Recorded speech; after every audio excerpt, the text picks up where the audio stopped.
Good evening. I'm Michael McCarthy, and welcome to Somerville Producers Group Dead Air Live.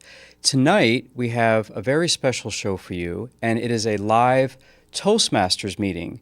The Toastmasters Group has been in existence for decades, and this is the local Boston Copley Square Toastmasters Group, a live show, and we are going to start with our Toastmaster, Caleb Page, and Caleb will introduce to you what Toastmasters is and tell you what to expect tonight. Caleb, welcome to the show. Thank you, Michael. For those that are in attendance here, we're having basically a portion of our regular Toastmasters meeting that we're cutting out to show the guests on TV how a Toastmasters meeting works. First, normally in a Toastmasters meeting, we would have two speakers that have prepared speeches of 5 to 7 minutes, and they would give those speeches for a period of time where we would listen, we'd evaluate, and give some feedback about how they spoke. Each one of those speakers is trying to find or trying to stretch themselves in a direction which they'd not experienced before. There can be any series of speeches from just organizing your speech to a basic icebreaker, to a basic speech about maybe my vocal variety and how do I raise my voice or lower it or make it more expansive to prove a point or to make a point. But for tonight, we're going to focus on the second half of the meeting, which is table topics, an impromptu section where we speak extemporaneously. And in these table topics, what will happen is the speaker will pose a question or a series of questions, and we will all have the opportunity to volunteer to respond for a 2 to 3 minute interval. The first part of these table topics will be led by one of our club past presidents, Amel Arhab, and she'll take us through a few minutes of question and answer and response. So if I could welcome to the lectern, Amel Arhab. Thank you. Good afternoon, fellow Toastmasters. My name is Amel Arhab, and I will take you through the first portion of table topics. Today, I have chosen the Marcel Proust questionnaire. Are you familiar with the Marcel Proust questionnaire? It's basically a set of questions that are supposed to be telling or revealing about someone's character and aspirations in life. It was developed in the 1800s, but has since been used throughout history and even in the 19th century. And recently, you may have found it in shows like Inside the Actor's Studio, where the last few minutes are questions drawn from the Proust questionnaire. So, my first question to you is, what is your idea of happiness and your idea of misery? To give you time to think, I'll go through Marcel Proust's answers. He says, his idea of happiness is to live close to those I love, with the charms of nature nearby, enough books and music, and not far from the theater. And his idea of misery is to be separated from his mama. So, with that, tell me, what is your idea of happiness or your idea of misery? Michael?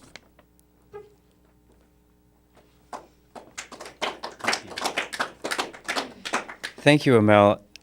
I love the question because I've actually studied positive psychology, and what I've learned about it is happiness is not the goal. Happiness is the temporary spike of being really, really thrilled about something.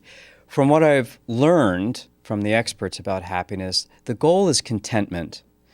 The goal is being okay, having your basic needs met, which is basically enough money, a little bit extra, but not too much, having a meal every day, having shelter, really just having the basic needs met, feeling good in the present moment, only spending time in the past where you learn something from it, and spending enough time in the future to plan and strategize, but not so much time that you miss the current time of your life, which is the present moment. Misery, for me, we all have our own personal sense of misery. Mine is boredom. If I'm bored, I will think inwardly, and I just simply go through my Rolodex of what's wrong today and what could go even more wrong if I continue to screw things up. That would be my sense of complete misery. Thank you.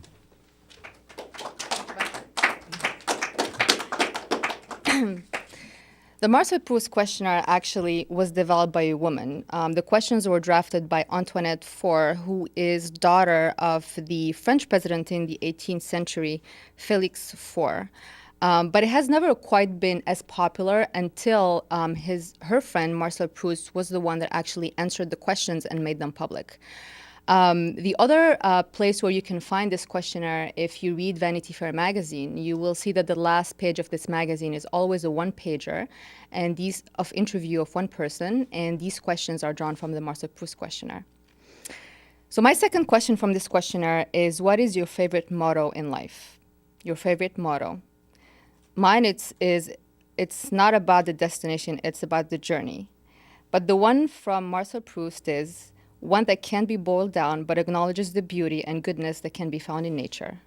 So I ask you, what is your favorite motto? Tim?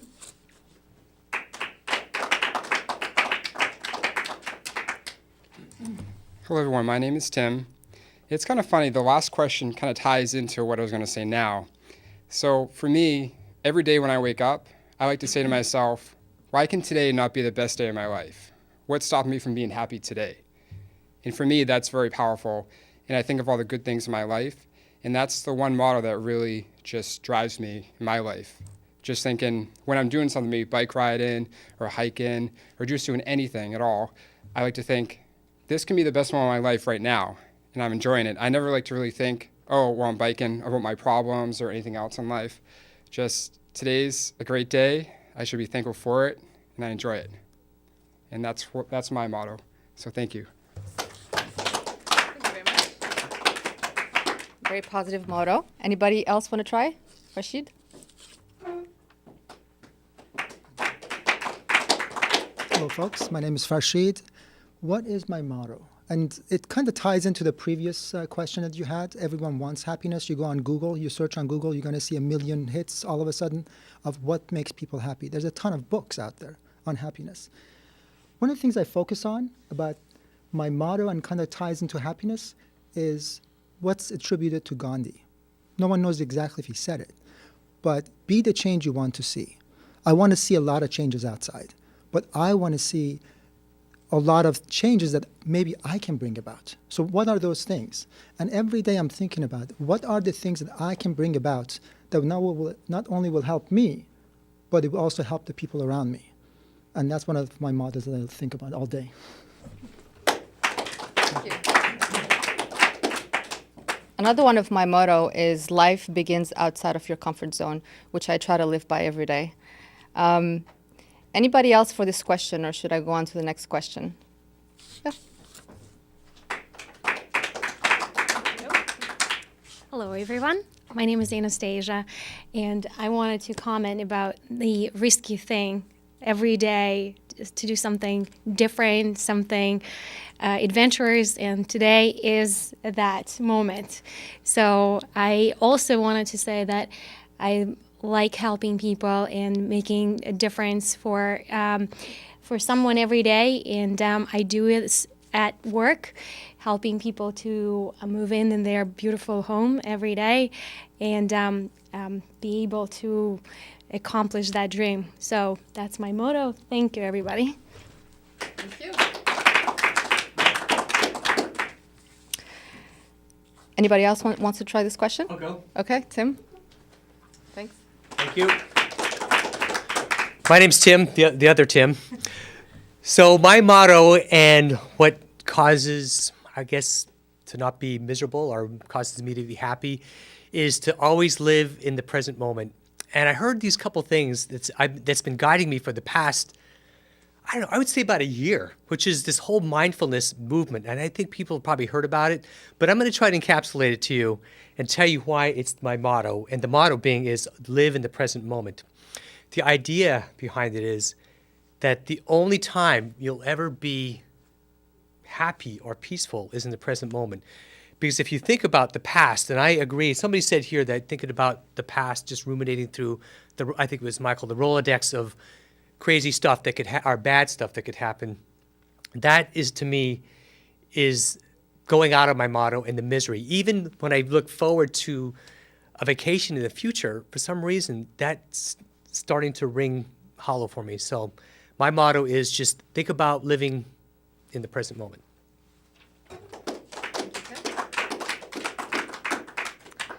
Okay, I'll switch to the next question. The next question is, what is your biggest pet peeve? Marcel Proust's answer is those who don't show feelings, who ignore gentle affection. My biggest pet peeve is a very practical one. I hate the type of people that have their phones that are the ringer is on, and so you can basically hear any email that's incoming, any Facebook post, any Twitter post, and basically it's a reminder that pulls you from the present moment that your inbox is actually piling up and there is conversations going on that you should be joining. So it's very hard to live in the moment with something like this. So my biggest pet peeve is people that have their ringers on. So I ask you, what is your biggest pet peeve, or a big pet peeve? Or a small one.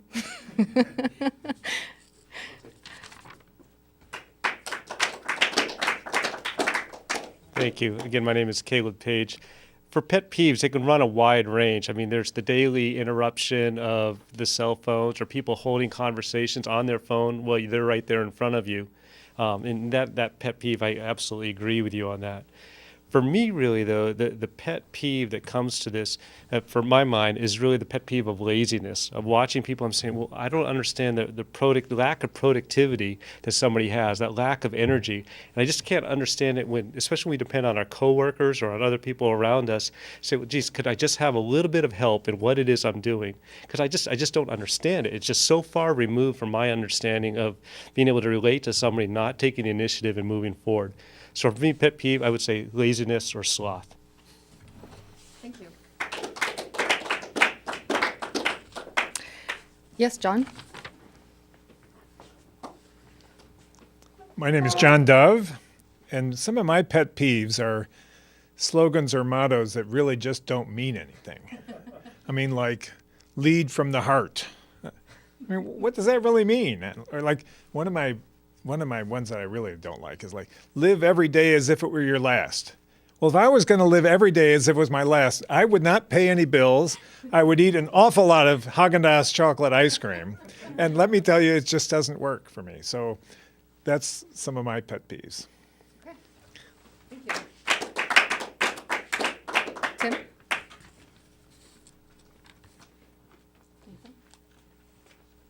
Hello, everyone. My name is Tim. Now, for my pet peeve, it has something to do with cell phones a little bit. But I really am annoyed by people who walk down the street and text on their phones, and they have no idea. They don't look up. They don't look around them, and they kind of sway a little bit, too. So you can't really get by them. They walk very, very slow. And for me, I've just noticed that's just the biggest annoyance living in the city. May it be that I'm going for a run, or I'm late for a meeting, or maybe just the fact that I walk at a very brisk pace. And so that's just a little pet peeve that bothers me. I never really noticed it till I started living in the city about 2 years ago. Back when I lived in the suburbs, it wasn't as much of a problem, but living in the city, I've definitely noticed it a lot more. So thank you. Thank you.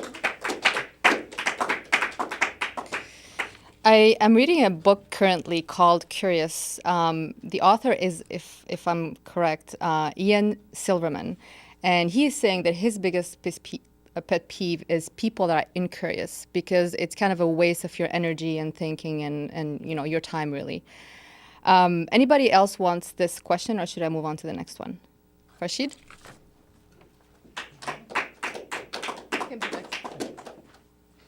I'm still Farshid. This is an excellent question because I have a long list of pet peeves, and I don't think we have enough time to discuss them.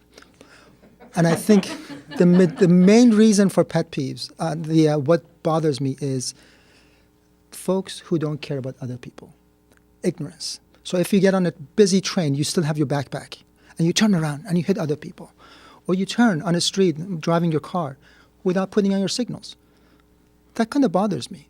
But because people out there are idiots, but if I do it, I'm doing it because I'm in a hurry. If I have my backpack on and I turn around on a busy train, it's because I can't put it down because the bottom will get dirty. Or if I'm walking and I'm bumping into other people while I'm texting, it's because I didn't need to send this message, right? But if the person in front of me does it, it's like, what an ignorant person. Why can't I just stay to the side? When I'm walking fast, I can pass by. So I think it really depends on which side of the street or glass you're looking at the issue. I'm sure other people have a lot of pet peeves that I do. But again, next time when we have a lot of time, we'll go through all the list of my pet peeves. Thank you. I can definitely relate, specifically for me, it's when I'm driving and people actually take a whole side of the street and are double parked because they're going to do something, and we all have to rearrange our route just because this person couldn't park properly. Anyways, anybody else for pet peeve? Okay. Hey guys, when I think about my pet peeves, I think about people who are afraid to fail. And I learned from an early age that I'm a failure. And I know that sounds kind of funny, but actually what I've learned in the process is failure is the way to grow. And I live by the motto of failing forward. And to me, failing is always putting yourself outside your comfort zone in a situation where you know you're not adept to succeed. And in doing so, you learn a lot about yourself. And unfortunately, I see a lot of people who are kind of stuck. They're stuck in a shell, they're stuck in a comfort zone, and they don't like to put themselves out there. And I think in doing so, they live very meek lives, and their growth is kind of stunted, whether it's stunted from a high school age or a college age. So for me, anytime I see people who are afraid to fail, I just want to push them out that comfort zone. And hopefully, all of us being here on TV, some for a first or second or even third time over here, hopefully we are failing forward, going outside our comfort zone and breaking my pet peeve. Thank you.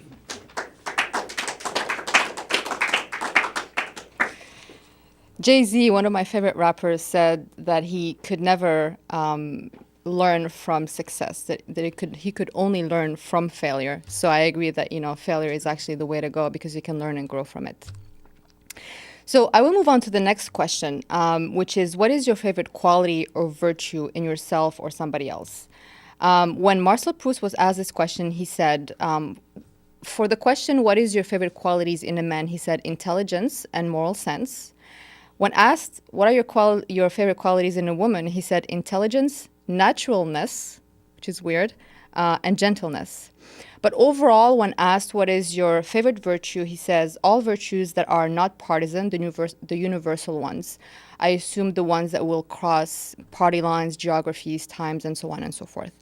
So I ask you, what is your favorite quality or virtue in yourself, in others, or maybe what's the quality that you admire most in a parent, a neighbor, or colleague? Michael?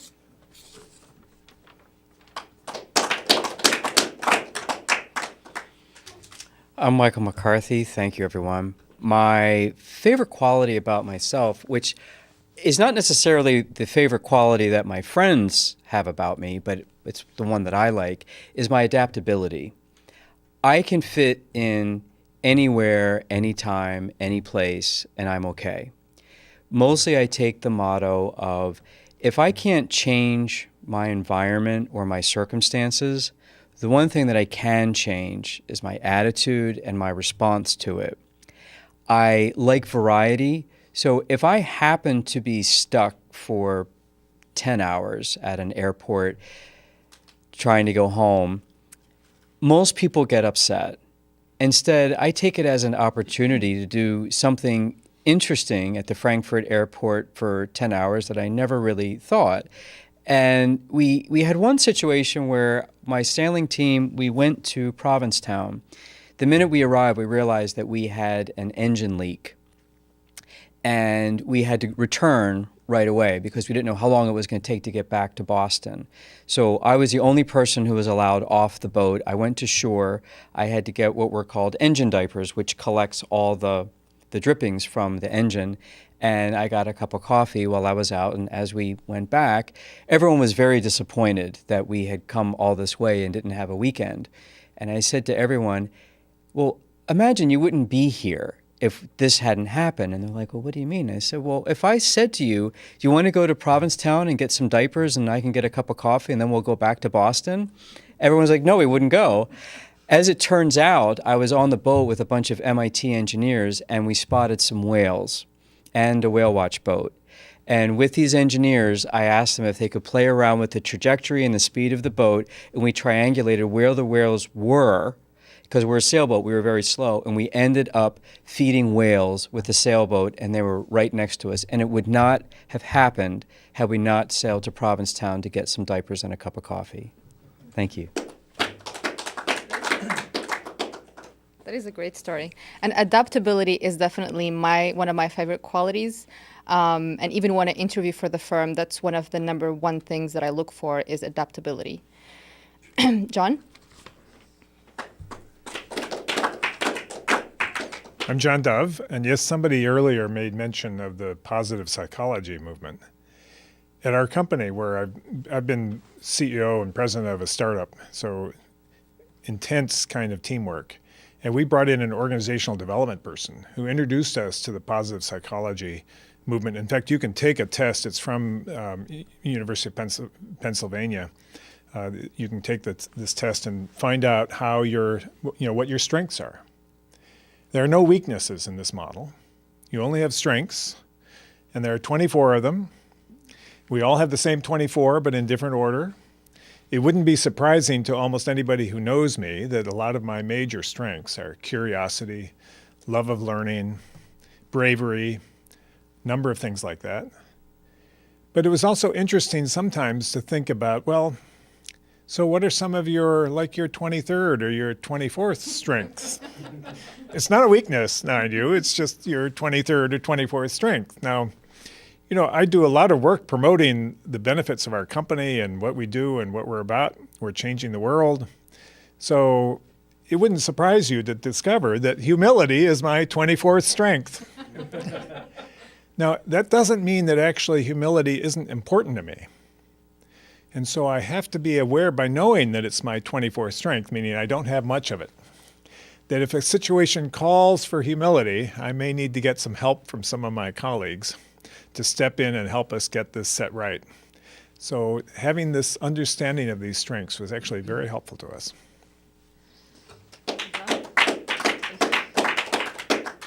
Tim?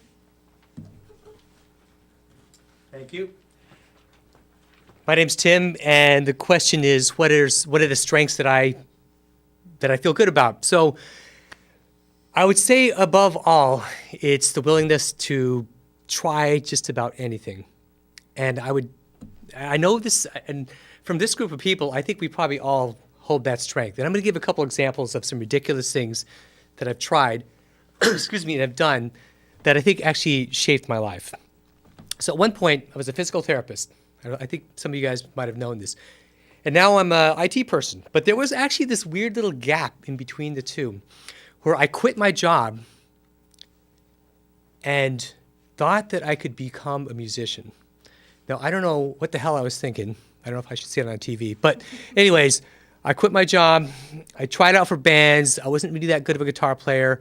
I practiced probably 8 hours a week. For some reason, I just had this idea that I wanted to do this. And for 2 years, I was a musician and played in Boston. And, I made exactly about negative $5,000. But, at the end of that, I went back to work. And, next thing I tried was not going back to physical therapy, but becoming a IT person. So my willingness to try just about anything, I think, is my best strength. Thanks. I think I see somebody else that wants to try the second Tim. Yep. Hello, everyone. My name is Tim. And the one strength that I really look up to other people for is focus. I have a few friends, and I have one friend who's a doctor, and he studied for over a year, just hardcore every day because he knew he wanted to be a doctor. And he got pretty much a perfect score on his test to get into medical school. And I have another friend who owns his own business, and he got there from focus. And for me, I try really hard to focus on my own life, and I'm always working to get better at that. Because it's all about figuring out what you love in life and just focusing on that. And kind of letting all your problems and little tiny things that bother you fall to the side. And for me, if I could just master having complete focus over what I want and just push myself to get to where I want, that would be something that I would love to strive for. Yeah, that's it for me. Thanks. Anybody else on this? Yep.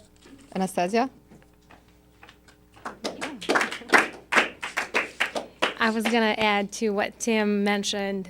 Focus is very important, and it's something that I have to work on. But my strength is being persistent. And I think I master it, knowing where I came from and where I am now. I think it helps me a lot during my journey. Also adventurous, and also a risk taker, coming from all the way from Russia here and making it work. I think persistency definitely made it happen, but focus I definitely need to work on to make all the goals and dreams come true. So thank you. Another word for persistence that I like is grit, which is basically, despite the failures, you basically get up and try again, which I love that word, the word grit. So I'll just move on to my next question. My next question is, where would you like to live? And if it's here, you already live there, that's great. But if not, where else would you like to live? Marcel Proust's questionnaire, or his answer is, in the country of the ideal, or rather of my ideal. But I ask you, which country or which type of country would you like to live in? I'll start since nobody volunteers.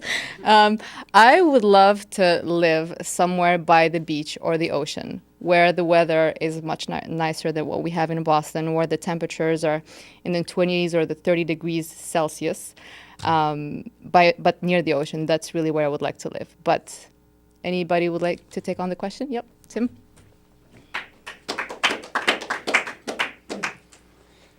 Hello everyone, Tim again. So for me, I've always loved the cool weather, and I also love the forest. So if I could live anywhere, I'd like to live up in Burlington, Vermont. I don't know if any of you have been up there, but it's absolutely beautiful. Wonderful weather. It's right on Lake Champlain, and there's also tons of really interesting restaurants and museums up there. One of my favorite museums is the Shelbourne Museum, and it was owned by the Vanderbilt family. They're the ones that actually started the museum. And they moved all these amazing properties to it. There's a ferry, there's a railroad, all these houses in different centuries. And there's also a lot of artwork too. There's some Rembrandts there and some other great things such as that. So for me, Burlington, Vermont would be an amazing place to live because of the weather, the forest, the museums, the food, and everything in Lake Champlain. So thank you. A lot of good reasons. Anybody else would like to try? Sava? Hey guys, my name is Slava Nikolshin, and when I moved to Boston about 4 years ago, it was the first time I've really moved away from home and had a kind of a new reference point around different places to live. And since being here for 4 years, I've compared Atlanta to Boston, and what I've noticed is the thing that kills me the most, that I miss the most about Atlanta, is that my family's there and I'm here. The thing that kills me the most about Boston is the cold weather and the darkness. I've never seen it get pitch dark at 4:30 p.m. It absolutely blew my mind. So I've been thinking for the past 4 years, where's the perfect place for me to live? And if I can't take my family to Boston and I can't go to Atlanta permanently, then perhaps I split it up. And in the summers, we live in Boston, and in the winters, we live in Atlanta. But if that scenario is not out there, then the question is still out there. So I will continue searching and plotting, and hopefully the answer will come to me one day. Thank you, guys. Good luck. I hope you find the answer soon. Anybody else would like to try for where would you like to live? Michael? Thank you. Hi, I'm Michael McCarthy. I think I may be one of the few people who answers a question like this by saying, I live exactly where I want to live. I love Boston, and the reason I like living here is that I actually traveled around the world to different cities looking for cities to move to. The first one that sounded really good was San Diego, and I ended up, what attracted me is what repelled me from it. I was attracted to the great weather.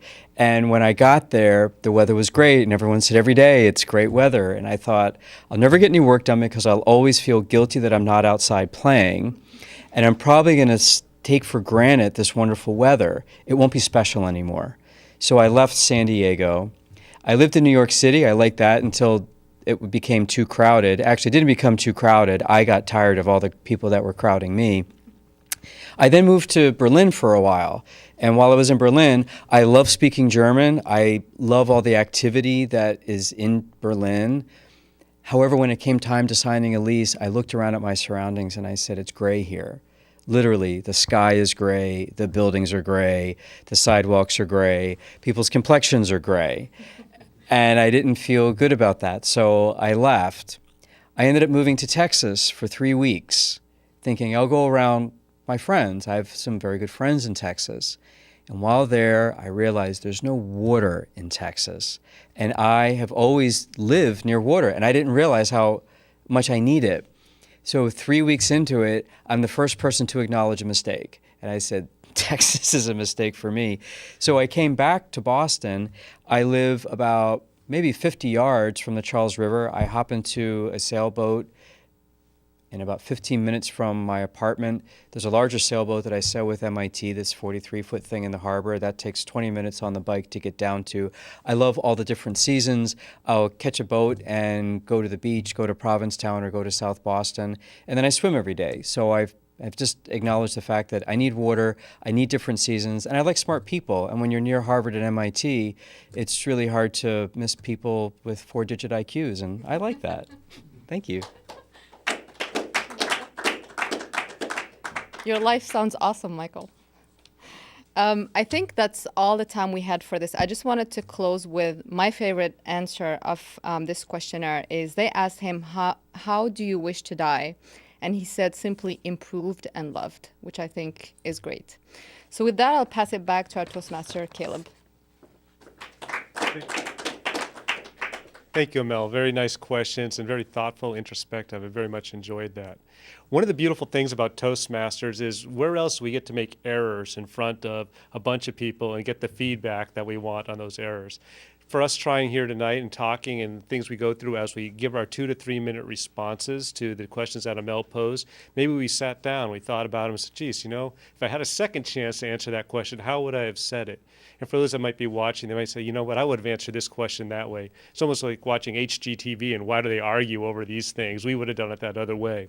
Well, I, for one, have committed an error in how I set up the agenda tonight. I have a great one written right down here, and I started in exactly the reverse sequence. So what we're going to try and do is we're going to try and recorrect that and get back on course. What should have happened after I started the meeting was that we'd introduce our humorist, John Dove, who would share a humorous thought or something with us along that bent. So, John. Thanks, Caleb. I think nobody would have noticed, but well, it's one of the reasons why we occasionally have a humorist in a Toastmasters meeting. It's not to tell jokes or do stand-up comedian work. Rather, it's often a need in a public speech or in speaking in your life when you're at the Thanksgiving dinner or something to be able to have a story that you can tell. And it needs to be family appropriate or professionally appropriate. And so we often share these kinds of stories so that you might be able to use this. Now, this story I'm going to tell you is actually about, it would be useful in any sort of situation where you're talking to people about customer service. And there's a lot of things that people hate. A lot of people hate customer service. I mean, I can't stand calling up customer service. I will find anyone who will do it for me, if at all possible. And sometimes it's because, indeed, people just don't treat the customer right. So this story is about a fellow who decides to finally get his own tailored suit. He's always bought suits from off the shelf, and he's decided he's just going to go to a tailor and get one made just for him. So he goes to a fine tailor in Harvard Square, and he orders this suit. And he comes back the next week, and he puts it on, and comes out of the dressing room, and he says, you know, this suit doesn't fit. And the tailor says, well, what do you mean it doesn't fit? He said, well, look at this arm, this sleeve. It doesn't, you know, it's way down here. And he says, well, yeah, but what if you what if you went like this? Well, yeah, that's okay. But what about this sleeve over here? Oh, well, what if you went like this? Well, yeah, I guess that works. But what about these cuffs? Oh, well, what if you just sort of walk like this, you know? That looks pretty good. So he's sort of disappointed. He doesn't know quite what to do, but he decides to go ahead and he walks out of the tailor shop. And he's walking out of the tailor shop down the street like this. And on the other side of the street, there's a couple who's coming down. And the woman sees this man and says, "Oh my goodness, dear, look at that man. Look at how difficult it is for him just to get around. Imagine what his life must be like." And the husband says, "Yeah, but he's got an excellent tailor."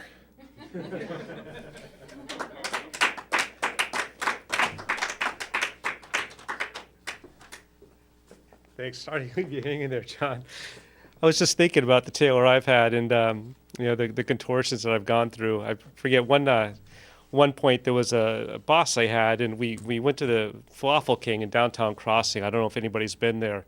And at one point, there's a tailor in that building, and so we're in this consulting business, and I had to I bought a suit or another suit, and he goes, "Oh yeah, I use the tailor up there." So I said, "What the hell? My boss uses the tailor up there." So I go and drop the suit off, and he does all the alterations to it, and I come back, and I said, "Man, oh man, I just used that tailor you recommended, and I was amazed at the price." And he goes, what are you talking about? I never used him. I was just making a joke about that."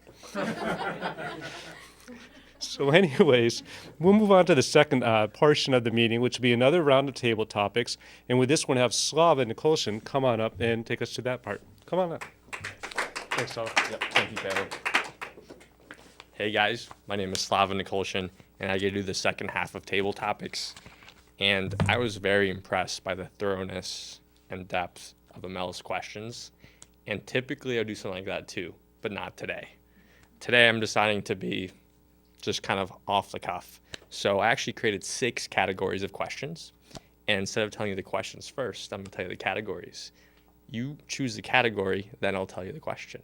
So my 6 categories are cocktails, original, family, not your mom's dinner party, girls' night out, and heroes.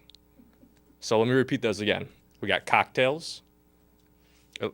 So visual memory, right? Cocktails, original, family, not your mom's dinner party. I don't know what that would be. Girls' night out, and heroes. So can someone pick a topic? I'll give you the question. Tim. Oh, wait, 1 second. Tell me the topic. I'll tell you the question. Not your dinner party? Whatever. Not your mom's dinner party. Yeah. You got it. All right, so let me tell you the question very quickly. Would you rather be in big trouble with your partner, your boss, or your mother?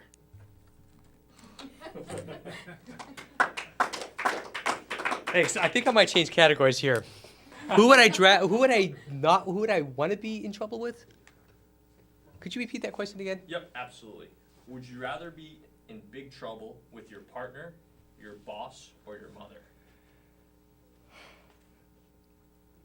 I would say, well, it depends on who would actually ever watch this, but I'll say my boss, because I have a new boss, and at this point now, I don't even really, again, I don't know who's going to be watching this. I never really meet with the person anymore, so I can't even imagine getting in trouble. I'll tell you one thing, I don't want to get in trouble with my mother.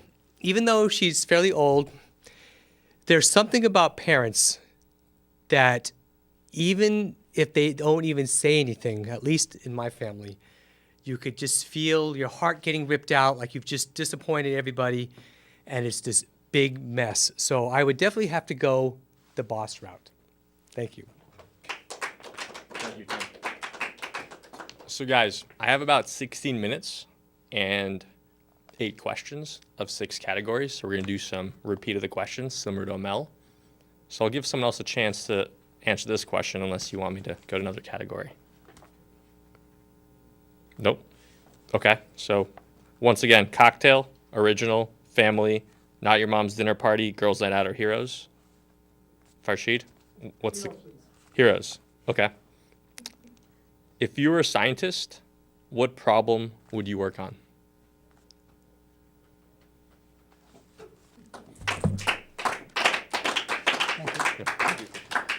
Hello, my name is Farshid. The question is, if I were a scientist, what problem would I work on? I have a long list of problems, and a lot of them are my own problems. I will work on myself. But the main problem I will work on is if I could come up with a pill, and the pill would give people the self-confidence they need to do what they want to do. Because I believe there are so many things in this life that we can accomplish, but we just don't do it, and we're willing to let those dreams die. But if we could have the confidence to take the steps we want to make something happen, because we're all put here for a reason. Everyone has a plan that is hopefully destined for them. What can I do that no one else can do but me? And if I leave this world without doing that thing, that would have never been accomplished. So if I were a scientist, I would develop a pill to give people, to have that self-confidence to accomplish what they want to do. Thank you, You know, it's interesting because they said if they can put the health benefits of exercise in a pill, it would be the most widely distributed pill in the world. And truly, for me, exercise gives me confidence, energy levels, clarity in thinking, etc. So I'm all about good types of pills.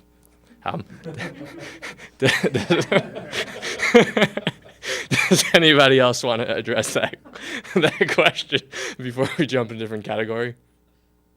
No? Okay. So once again, our categories are cocktails, original, family, not your mom's dinner party, girls' night out, or heroes. Mike? Girls' night out. Girls' night out. All right. If you had to gain 10 pounds, what would you eat to gain the weight?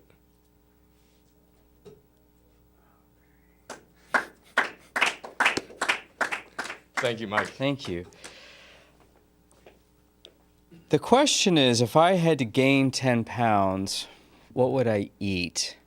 I just lost 12 pounds, so I'm trying to think. I would most likely eat something that I really don't like.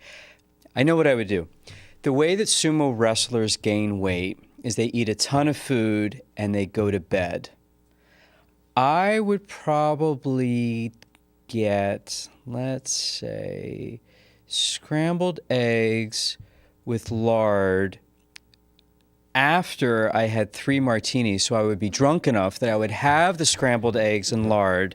Then I would pass out, wake up fat, guilty, and hungover and say, I'm never going to have eggs and lard again, and that wouldn't be a problem, and then I'd lose that weight again. That's what I would do. I don't know about Mike's food choices. I just prefer chocolate ice cream. I have a Ben & Jerry's about a few blocks away from me. I frequent it often. They know my name. I have a 10% VIP discount coupon code on my keychain. So maybe we should go there sometime, Mike. Would anyone else like to address that question? Oh, Mel. Thank you. Fellow Toastmasters, my name is Amel, and I'm answering the question, if I were to gain 10 pounds, what would I eat or what would I do? This is a very easy question for me. So I would eat a lot of pasta. I would drink a lot of red wine. I love cheesecake. And in terms of like habits that Michael mentioned, not only would I eat and then go to sleep at night, but I also love to take naps. So I would eat just before my naps and then go to take a nap. All of that aside, I would simply love to have my mom's home cooked food, because for me, those are the best meals. And all of those are very traditional, which means that they're kind of heavy and you eat and really want to go to sleep after that. So it would be perfect to gain 10 pounds. So that is what I would do. Thank you, Amel. And it's interesting because I've been reading this productivity program that I purchased several months ago, and one of the things it talked about is taking naps and how they help with rejuvenating ourselves. And, you know, maybe we could eat our ice cream, take our naps. We'll all be very jolly and happy. Would anyone else like to address that question? John Dove?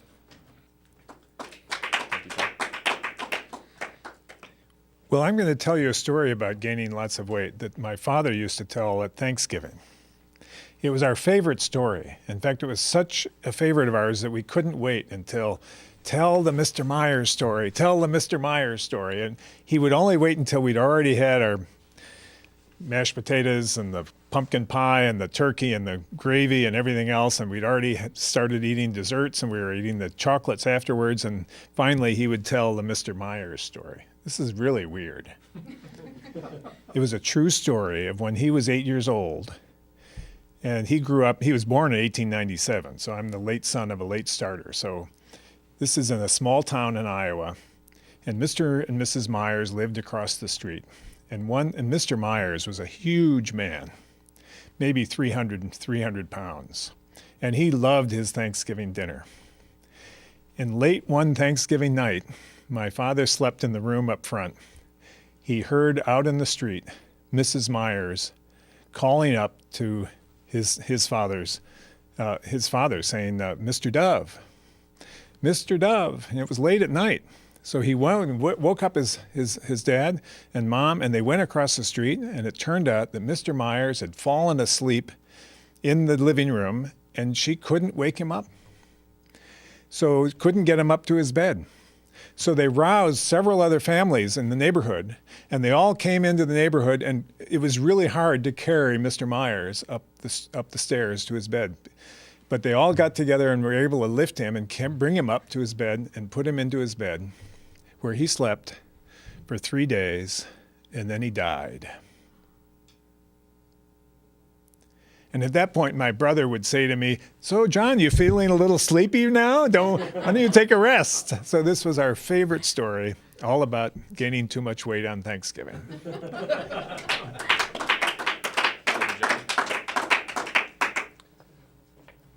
I think we all learned our lesson about eating too much. Tim, I know I saw your hand up a few times. Would you like to take a shot at it? Cool. Thank you, Tim. As I was in the audience, I thought a lot about this. Oh, would I love to gain 10 pounds and just eat as much as I could? But for me, more realistically, it would be I'd want 10 pounds of muscle. So to get 10 pounds of muscle, it would take, I've actually tried to do this before. It takes, like, you just have to keep eating and eating and eating. Chicken, fish, tons of different nuts, like nonstop, just as much as you can. And you just hope that you can't take naps, of course. You go to the gym instead. Because if you take naps, it's going to be all fat. So you want 10 pounds of muscle. So just keep eating healthy proteins. And I don't know, they start to taste really bad after a while. And hopefully you can get to those 10 pounds. And that's probably what I would do. If I could gain 10 pounds of fat, of course it would be rum cake. And that's just what's on my mind right now. Because there was the Caribbean Festival last weekend. And my roommate came home with a huge rum cake. And it was so good. And I missed the festival, and I still regret it to this day. And I've even researched how to find rum cake in Boston. I've yet to find a good place. So if it was going to be fat, it would definitely be rum cake. Thank you. Thank you, Tim. Now, I'm surprised no one's chosen the cocktail category, but nevertheless, to each their own. So just going back to our categories, we do have cocktail, original, family, not your mom's dinner party, girls' night out, or heroes. Would anyone like to take a shot at a new category? I'll do the Tim right here. Tim, what's cocktail one? Cocktail one. Okay. Tell us about a good idea you came up with while drinking.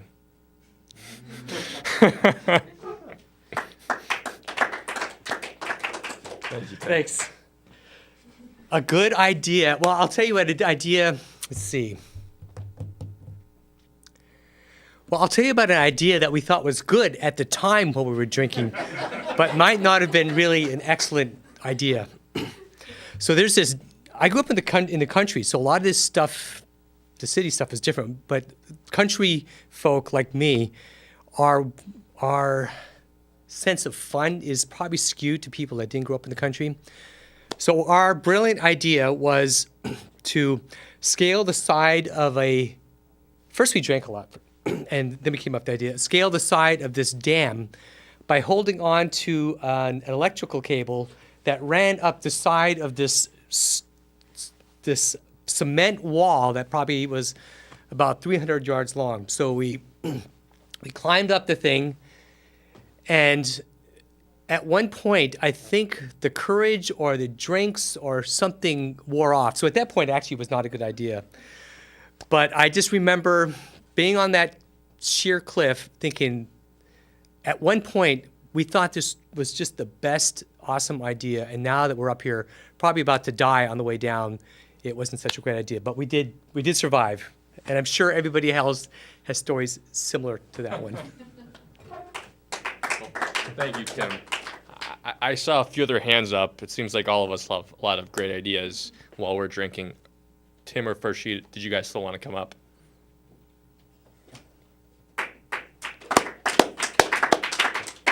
Tim. Hi, it's Tim again. So, great ideas while drinking. I guess when I was younger, great idea I always thought was, well, we just drank, we should go and get some food. And we'd always head to McDonald's after and get a few double cheeseburgers and some fries and things like that. And then every morning I always regret it. I was like, what was I thinking? Why would I go to McDonald's at 3 in the morning just because I had a few beers? I guess my life wasn't as crazy as Tim's. I wasn't going up the side of a dam. I guess crazy to me was going to McDonald's and eating too many burgers. But that's, I guess, the best ideas that I really came up with while drinking. I guess I never had that many good ideas drinking. And that's it. Sorry. Thanks. Thank you, Tim. Guys, if this was a football game, we'd be at the 2-minute warning. So brace yourself. We got cocktail, original, family, not your mom's, dinner party, girls night out, or heroes. And Farshid? Original. Okay. What is more important, intelligence or common sense? Thank you, Farshid. That's a tough question. It's one of those questions when you're in grade school. Would you like to have knowledge or would you like to have money? Well, I'll have knowledge when I can take your money. So it's one of those things of, well, do I want common sense or do I want intelligence? I would personally take common sense because I'm a person who has common sense, right? I think with common sense, you get a lot of people who have common sense end up surviving much longer, I think. People who have intelligence, well, they're very good, they're very smart, but they may not be able to portray that intelligence. For example, Da Vinci was really smart. He was very intelligent, but he had a lot of common sense. He had a lot of ideas. When you look at his book, it's like, my God, look at all the inventions he had. But they didn't actually come up to the common people. It never actually came out as an invention until 400 years later, where people found those books and looked through them. I think intelligence was there, but common sense was missing. So if it were up to me, I would teach a lot more common sense than intelligence. Thank you, Farshid. We all know the writer who Amel drew her inspiration from values intelligence. Farshid shared with us a different opinion. If you ask me the question, I'll take both. I don't even know what that means, but nevertheless, let's take it. But with that being said, Caleb? Thank you very much. Slava, as always, a great job. Amel, a great job. John, I appreciate the humor. That was a great interlude, I think, as you had said. For those people that are interested more about the Toastmasters at Copley Square, we meet every Tuesday at noon. Feel free to come by and just check it out. There's no need to call ahead or anything. Just check out the meeting at that point. We will have a more full schedule. We'll have the table topics as 1/3 of it. Another third are speakers, and the other third are evaluations. And at the end of it, we just shared some ways to get involved with the club. You know, I think, though, I just want to put that announcement out there. One of the things I liked the most, I think, as far as how we went, was the depth of the questions on the table topics with the big thinking that Amel had. And then as far as some of the more easier ones, and actually, I think they were just as hard. A good idea while drinking is a really hard one because I've had many bad ideas that I couldn't find the best of the worst to go through. And just the variety of the speaking that we see from just the two people here. In our meeting today, we heard some other variety as a speaker came across and shared just another philosophical insight. Farshid, I think perhaps you're ending at the last comment. I always enjoy listening to what you have to say and how that fills up with just a thought. I never thought I'd hear about Da Vinci today, but of course from you, there's always going to be some philosopher or some inventor or something else coming in. And Michael, there's always a humorous story that you have to share and always put quite appropriately for the situation. And just going to Provincetown and back without really being able to get off the boat for the rest of the crew, how you tie that into an example is just an example I think that we all are learning from as being a member of Toastmasters. And with that, I think we're wrapping up with just a few more seconds left. But as we go through it, I invite anybody else to come out and check out the chapter and see what we can learn from each other. And I think that's about the end of the show. Dead time. I have to extend the show another 10 seconds or so as the cameraman looks at me. This is what we get to learn from being on TV. So thank you, Michael, for keeping that going. It's all right. I'm watching the camera now pointing. I'm sorry again. The URL is, help me, it's on the bottom of the screen thing, Copley Square, Toastmasters.org. It's on, our viewers have been watching it during the whole show. Oh, so that's been right there on the show itself. And I'm still curious about the cameraman's gestures to keep talking like this. I don't know how anybody expands time. Typically, you watch me, I could talk forever. Tim, actually, you're very gifted at dreaming up something, keep our meetings going during all the time. Say, how do we have filler? We do have a humorous speech contest coming up next week, of which I have entered into it realizing that I just didn't have enough humorous ideas. I thought I was going to have to tell a couple of jokes. So I was reaching out to my Toastmasters bag of tricks. I was reaching out into the other jokes I could tell. And then I just learned today that whatever I said had to just be funny in a whole story rather than a whole bunch of snippets of one-off one-liners. So I'm going to be rethinking my speech next week and seeing if that could be funny enough. With that, now I'm finally getting the countdown at the end, and thanks to everybody for coming. I can't wait until we wrap this up.